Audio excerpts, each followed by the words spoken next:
ప్రభుత్వం ఉండి వైఖరి, కల్పించాలి విద్యార్థుల పట్ల రాష్ట్ర ప్రభుత్వం ఉండి వైఖరి, కల్పించాలి ప్రభుత్వ పాఠశాలల మౌలిక వసతులను, కల్పించాలి ప్రభుత్వ పాఠశాలల మౌలిక వసతులను, ఏర్పరచండి నేడు రాష్ట్ర వ్యాప్తంగా జరుగుతున్న విద్యా సంస్థల బంద్ను, ఏర్పరచండి నేడు రాష్ట్ర వ్యాప్తంగా జరుగుతున్న విద్యా సంస్థల బంద్ను, నశించాలా విద్యార్థుల పట్ల కేంద్ర రాష్ట్ర ప్రభుత్వాల మొండి వైఖరి, నశించాలా విద్యార్థుల పట్ల కేంద్ర రాష్ట్ర ప్రభుత్వాల మొండి వైఖరి, ఏర్పరచండి నేడు రాష్ట్ర వ్యాప్తంగా జరుగుతున్న విద్యా సంస్థల బంద్ను.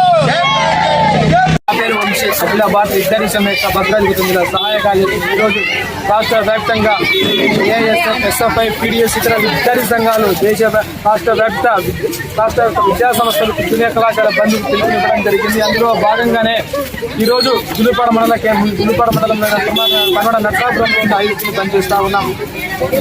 రాష్ట్ర ప్రభుత్వం ఈరోజు చెప్తున్న ముఖ్య ఉద్దేశం ఏంటి అంటే, రాష్ట్ర ప్రభుత్వం అధికారంలోకి వస్తే వెంటనే పెండింగ్ ఫీజు బకాయిలు ఒకే దఫాలో విడుదల చేస్తామని చెప్పిన TPC chief CM Revanth Reddy గారు ముఖ్యమంత్రి అయినా సరే పెండింగ్ ఉన్న ఫీజు రియంబర్స్మెంట్ విడుదల చేయకుండా పేద మధ్య విద్యార్థి జీవితాలతో తిరగాట మారుతా ఉన్నారు. ఇప్పటికైనా రాష్ట్ర ప్రభుత్వం వంటి వైఖరి విద్యార్థులు రావాల్సిన హక్కులను తక్షణమే ఇవ్వాలని చెప్పి అఖిల భారత విద్యార్థి ఫెడరేషన్ డిమాండ్ చేస్తా ఉన్నాం. అదేవిధంగా విద్యారంగ సమస్యలు పరిష్కరించాలి, విద్యాశాఖ మంత్రిని కేటాయించాలని చెప్పి అఖిల భారత విద్యార్థి సమైక్యగా మేము డిమాండ్ చేస్తా ఉన్నాం. లేని పక్షాన రాష్ట్ర వ్యాప్తంగా ఉద్యమాలు బలోపేతం చేస్తామని భద్రాద్రి కొత్తగూడెం నుంచి రాష్ట్ర ప్రభుత్వం హెచ్చరిస్తా ఉన్నాం.